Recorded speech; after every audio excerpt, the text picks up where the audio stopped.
ఓం నమః శివాయ. ఓం నమో నారాయణాయ. కర్మ నివారణ, నరదృష్టి నివారణ, సంచిత ప్రారబ్ధ ఆగమిక కర్మ నివారణ, తులాభార కాల భైరవాయ నమో నమః. ఓం దిగంబరాయ విద్మహే గజవాహనాయ ధీమహి తన్నో కపాలకాల భైరవ ప్రచోదయాత్. ఓం ఇంద్రాణీ శక్తి దేవ్యై నమోస్తుతే. హరి ఓం. మా ఛానల్కి స్వాగతం.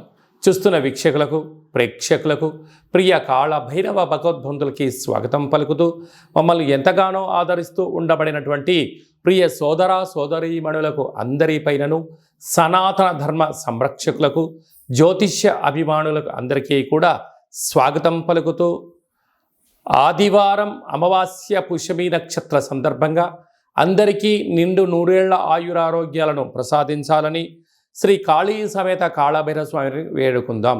అందులో ఈసారి ఆదివారం అమావాస్య పుష్యమి నక్షత్ర సందర్భంగా రవి పుష్యార్క యోగం అందరికీ కలగాలని, అందరికీ మనతో రాబోయేటువంటి భవిష్యత్తులో ఉండబడినటువంటి 7 తరాల వారికి అద్భుత ధన రాజకీయ యోగ సకల ఐశ్వర్యం ఆనందాన్ని ఆ బుధాదిత్య రాజయోగ కారణము, రవిపుషార్క యోగ కారణము, ఆదివారం అమావాస్య కారణం చేత అందరికీ ప్రసాదించాలని కోరుకుందాం. 1/8/2024 నుండి 15/8/2024 వరకు పుట్టినటువంటి వారందరికీ కూడా ముందస్తుగా జన్మదిన శుభాకాంక్షలు. గతంలో వివాహం చేసుకున్న వారికి వివాహ వార్షికోత్సవ శుభాకాంక్షలు. ద్వాదశ రాశుల్లో గ్రహ గమనాన్ని ఒకసారి వీక్షింపచేద్దాం.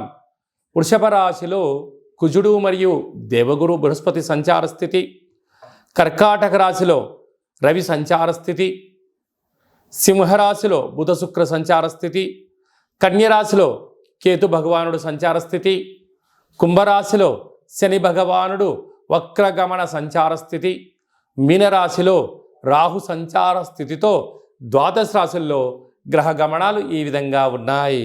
కుంభరాశి వారు ఒకవైపు ఏళ్లనాటి శని సంచార స్థితి, ఆదివారం అమావాస్య పుష్యమి నక్షత్ర సందర్భంగా రవి పుష్యార్క యోగాన్ని, అద్భుతమైన సిద్ధులను, అర్ధాష్టమ కుజుడు అర్ధాష్టమ గురు దోషాన్ని ఎలా తొలగించుకోవాలో ఈ వీడియోలో సవివరంగా సంపూర్ణంగా తెలుసుకుందాం. కుంభరాశిలో ఏ నక్షత్రాలు వస్తాయనగా ధనిష్టా నక్షత్రంలోని 3వ పాదం, 4వ పాదం, శతభిష నక్షత్రంలోని 4 పాదాలు, పూర్వాభాద్ర నక్షత్రంలోని 1, 2, 3 పాదంలో కలిపితే కుంభరాశి అవ్వడం జరుగుతుంటుంది. అలాగనే చాలామందికి పుట్టినటువంటి కాల సమయంలో డేటా ఆఫ్ బర్త్లు లేనటువంటి కారణం వలన పేరు యొక్క మొదటి అక్షరాన్ని అనుసరిస్తూ ఆ రాశిని తెలుసుకునే ప్రయత్నం చేద్దాం. గో, సా, సి, సు, సే, సో, దా, ది, దుమ్ అనేటువంటి అక్షరాల వారందరూ కూడా కుంభరాశి జాతకులే. కుంభరాశి యొక్క అధిపతి శని భగవానుడు.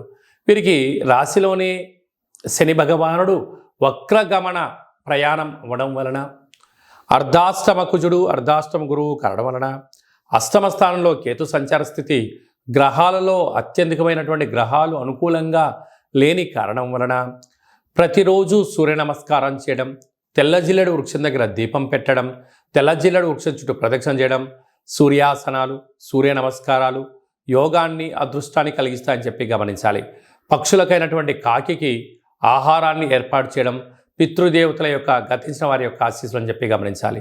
కుక్కలకు ఆహారాన్ని, మద్యాన్ని పోయడం వలన రుణ సమస్యలు, రోగ సమస్యలు తొలగిపోతాయని చెప్పి గమనించాలి. ఇంకొంచెం ఓపిక కలిగింది, తెల్ల జిల్లెడు వృక్షంలో మధ్యలో ఉండబడిన వినాయకుడి రూపాన్ని తీసుకుని వచ్చి సింధూరం పూసి ఇంట్లో పెట్టుకొని తాంత్రిక కాళభైరవ లక్ష్మీ గణపతి హోమాన్ని చేసుకొని ఇంట్లో పెట్టుకున్నట్లయితే ఆరోగ్య సిద్ధి, ఆనంద సిద్ధి, లక్ష్మీ సిద్ధి, వాహన సిద్ధి, ఐశ్వర్య సిద్ధి, విదేశాన సిద్ధి, కటాక్ష సిద్ధి, రాజయోగ సిద్ధి, అమృత సిద్ధి, కలశ సిద్ధి అనేటువంటి 16 రకాల సిద్ధులు కుంభరాశి వారు సొంతమైతే అని చెప్పి గమనించాలి. కనుక మనమందరము కూడా ఈ చిన్న పరిహారాన్ని చేసుకుందాం. వక్ర గమనంలో శని దోషాన్ని తొలగించుకుందాం. గ్రహ దోషాలు తొలగించుకొని ఐశ్వర్యానికి ఆనందానికి మనమే కేంద్ర బిందువులో అవుదామని చెప్పి గమనించాలి. కనుక మీ జన్మ నక్షత్రం రోజున అష్టమి అమావాస్య తిథి ఎందున దూర వాయు జల ప్రయాణాలు పెట్టుకోవద్దు. వీలైనంత వరకు మౌనం, ధ్యానం, ఆధ్యాత్మికత, ప్రశాంతతకు కేంద్ర బిందువు మీరు అవ్వగలిగితే మంచి కాలము మీదే అని చెప్పి గమనించాలి. ముఖ్యమైనటువంటి పండగల గురించి క్లుప్తంగా సవివరంగా సంపూర్ణంగా తెలుసుకుందాం. 4వ తారీఖు 8వ నెల 2024 సంవత్సరంలో ఆషాఢమాస బహుళపక్ష ఆదివారము అమావాస్య పుష్యమీ నక్షత్ర సందర్భంగా చాలా మహోన్నతమైన పర్వకాలం అని చెప్పి గమనించాలి. ఆదివారం అమావాస్య వస్తేనే అందరికీ పెద్ద పండగ. అందులో పుష్యమీ నక్షత్రంతో కూడుకున్నటువంటి అమావాస్య కావడం వలన మనకు బహిరి ప్రాంతాలలో వ్యవసాయ క్షేత్రాల్లో తెల్ల జిల్లేడు వృక్ష ఉండడం జరుగుతూ ఉంటుంది. ఏపుగా పెరిగినటువంటి వృక్ష దేవత కింద శ్వేతార్క వరసిద్ధి మహాగణపతి స్వామివారు వృక్ష రూపంలో ఉండడం జరుగుతుంటుంది. ఆ గణపతి స్వామివారిని తెచ్చుకొని గృహంలో ఉంచుకున్నట్లయితే మనకు భావి తరాలకు 7 తరాల వారికి అద్భుతమైన ఆనందయోగం, అమృత యోగం, ధనయోగం, రాజకీయ యోగం కలుగుతుందని చెప్పి గమనించాలి. కనుక మనం అమావాస్య రోజు ఉదయాన్నే నిద్రలేచి ఇంటినల్లా శుద్ధి పెట్టుకొని మంగళ స్నానాలు చేసుకొని ఇంటికి మామిడాకులు కొబ్బరాకులను ఏర్పాటు చేసుకొని సూర్య నమస్కారం చేసి సూర్య భగవానికి అర్ఘ్యం వదిలిపెట్టడము, ఒక తెల్ల జిల్లేడు ఆకులలో చక్కెర పొంగలి పాయసాన్ని భగవంతుడికి నైవేద్యంగా ఏర్పాటు చేయడము, సూర్య నమస్కారాలు, సూర్య ఆసనాలు, సూర్యోపాసన, ఓం హ్రాం హ్రీం రౌం సహ సూర్యాయ నమః అనేటువంటి మంత్రాన్ని ఒక 108 సార్లు తప్పకుండా పారాయణం చేసినట్లయితే అద్భుత యోగం కలుగుతుందని చెప్పి గమనించగలగాలి. అలాగనే మధ్యాహ్నం పూట గతించినటువంటి పెద్దవారి పేరు పైన నువ్వులు, దర్భలు, నీళ్ళను వదిలిపెట్టడం, పక్షిరాజ వారైనటువంటి కాకిరాజు వారికి ఆహారాన్ని ఏర్పాటు చేయడం, గతించిన వారి పేరు పైన సునకపు మహారాజులకు ఆహారం ఏర్పాటు చేయడం, దేవాలయంలో బ్రాహ్మణుడికి స్వయంపాక దానాన్ని ఏర్పాటు చేయడం వలన గతించినటువంటి వారి యొక్క పితృదేవతల యొక్క ఆశీస్సులు ఉంటాయని చెప్పి గమనించాలి. సాయం సంధ్య కాగానే సాయంత్రం 4:30 నుండి 6 గంటల వరకు రాహుకాల సమయం ఉంటుంది కనుక ఇంట్లో ఒక అష్టదళ పద్మాన్ని వేసుకొని నిమ్మకాయలతో దీపాన్ని వెలిగించడము, విష్ణు సహస్రనామ పారాయణం కానీ లలిత సహస్రనామ పారాయణం చేయడం వలన ఇంటిలో రాహుకాలంలో చేసే పూజ ఫలిత ప్రభావం వలన నరదృష్టి, శత్రు ప్రభావాలు తొలగిపోతాయి. చీకటి పడ్డాక లేకుంటే ఉదయం కానీ ఇంటికి ఒక ఎర్రటి గుమ్మడికాయను దిష్టి తీసి పలగొట్టడం, దారం కలిగిన నిమ్మకాయని కట్ చేసి గడపకు ఇటువైపు అటువైపు పెట్టడం, కార్లను, ఫ్యాక్టరీలను, కర్మాగారాలను శుద్ధి పెట్టుకొని సాంబ్రాణితో ధూపం వేయడం వలన ప్రశాంతత కలుగుతుందని జరుగుతుంది.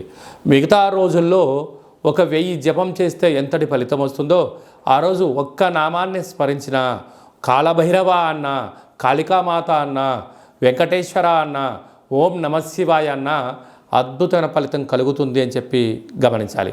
ఆ రోజు చేసే పూజ, ఆ రోజు చేసే దీక్ష, ఆ రోజు ఉండబడిన మౌనము మనకెంతో ఐశ్వర్యాన్ని, ఆనందాన్ని మనకు కలిగిస్తుందని చెప్పి గమనించగలగాలి. అదే కాకుండా ఆ యొక్క అమావాస్యను కాళ అమావాస్య అంటారు. అంటే కాళిదాసు లాంటి వాళ్ళు, బట్టి విక్రమార్కుడు లాంటి వాళ్ళు, శివాజీ చక్రవర్తులు లాంటి వారందరూ కూడా ఇలాంటి రోజులలోనే సాధన చేసి కాళ స్వరూపమైనటువంటి కాళికామాతను, కాళభైరవ స్వామిని ప్రసన్నం చేసుకున్నారని చెప్పి గమనించాలి. అలాగనే మనకు 12వ తారీఖున 13వ తారీఖున శ్రావణమాస శుద్ధాష్టమి సందర్భంగా, కాళ అష్టమి సందర్భంగా కాళభైరవ స్వామి స్మరణ, ధ్యానము యోగదాయకం అని చెప్పి గమనించాలి.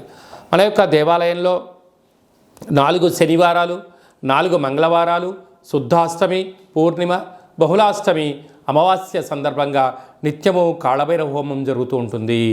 కనుక దేవాలయంలో అర్చన, అభిషేకాదులు, కాళభైరవ స్వామి యొక్క ముడుపు, కాళభైరవ స్వామి వారి యొక్క కూష్మాండ దీపము పెట్టడం జరుగుతుంటుంది. హోమంలో పాల్గొనడం వలన సకల అష్ట కష్టాలు తొలగిపోతాయి. కాలము అనగానే కాళభైరుడి యొక్క చేతిలో ఉంటుంది. అందుకే కాళాష్టమి, కాళ అమావాస్య రోజున భైరవ స్వామి యొక్క స్మరణ, ధ్యానము, పూజ, ఐశ్వర్యాన్ని ఆనందాన్ని కట్టబెడుతుందని చెప్పి గమనించాలి. గృహంలో ఉండబడిన నరదృష్టి తొలగిపోతుంది. వ్యాపారాల్లో ఉండబడినటువంటి ఆటంకాలు తొలగిపోతాయి. విపరీతమైనటువంటి జనాకర్షణ ధనాకర్షణ కలుగుతుందని చెప్పి గమనించాలి. ఆసక్తి కలిగితే ఇంట్లో చేసుకోండి. కుదరలేని పక్షంలో ఈ కింద నెంబర్ సంప్రదించినట్లయితే, మీ గోత్రనామంలో పంపించినట్లయితే వీడియో కాల్ ద్వారా చూపించి మీ పేరుపైన ఒక సౌభాగ్య ముడుపు, కూష్మాణ దీపము, హోమాన్ని చేయించి వాట్సాప్ కాల్ ద్వారా ప్రత్యక్ష ప్రసారాన్ని కూడా చేయించడం జరుగుతుందని చెప్పి గమనించాలి. ఇంకనూ మనము ఈ ఆషాఢమాస ఆదివారం అమావాస్య రోజున, శ్రావణమాస శుద్ధాష్టమి కాలాష్టమి సందర్భంగా ఇంకనూ విజయం సాధించగలగాలి అన్నట్లయితే ఈ యొక్క పాత్ర కంచు పాత్ర అంటారు.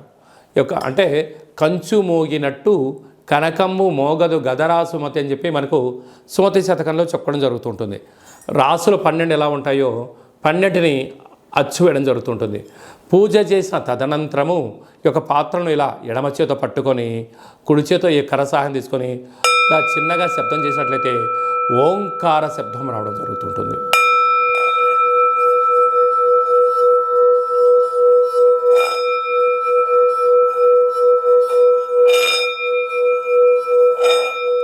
ఈ ఒక ఓంకార శబ్దం ధ్వని వలన మానవుని యొక్క శరీరంలో చక్రాలు వికసింపచేయడం, ఇంట్లో ఉండబడినటువంటి దరిద్ర దేవత బయటికి వెళ్ళడం, గ్రామంలో సంచరించేటువంటి మహాలక్ష్మి దేవత గళ్ళు గళ్ళు అంటూ మన ఇంటికి రావడం, మన ఇంట్లో అమ్మవారు కూర్చోవడం వలన సకల ఐశ్వర్యానికి సకల ఆనందానికి అపార కుబేర సంపన్నులు అవుతారని చెప్పి గమనించాలి. ఈ యొక్క కాళభైరవ స్వామి అక్షయ పాత్ర మరియు మీకు ఒక కాళభైరవ స్వామి ఒక పిరమిడు, డాలరు, కంకణము, కాళభైరవ హోమం చేయించడం జరుగుతుంది. మీకు వాట్సాప్ కాల్ ద్వారా ప్రత్యక్ష ప్రసారాన్ని కూడా చూపించడం జరుగుతుంది. ఆసక్తి గలవారు ఈ కింది నెంబర్ను సంప్రదించి ఆ అక్షయ పాత్రను ఇంట్లో ఉంచుకోవడం వలన అద్భుతమైన ఆనందం ఆరోగ్యం మీ సొంతమవుతుందని చెప్పి గమనించాలి. అలాగనే మీ వ్యక్తిగత జాతకం తెలుసుకోవాలనుకుంటున్నారా? మీ పుట్టినటువంటి కాల సమయంలో మీకు తల్లిదండ్రులు పెట్టినటువంటి పేరు, డేటు, నెల, సంవత్సరం, సమయం రాసి పంపించినట్లయితే 100 సంవత్సరాల జాతకాన్ని రాసి సవివరంగా పంపించడం జరుగుతుంది. మీరు పుట్టినప్పుడు గ్రహ గమనాలు ఎలా ఉన్నాయి, ప్రస్తుతం ఎలా ఉంటున్నాయి, రాబోయే కాలంలో ఎలా ఉండబోతున్నాయో సవివరంగా సంపూర్ణంగా తెలియజేయడం జరుగుతుంటుంది.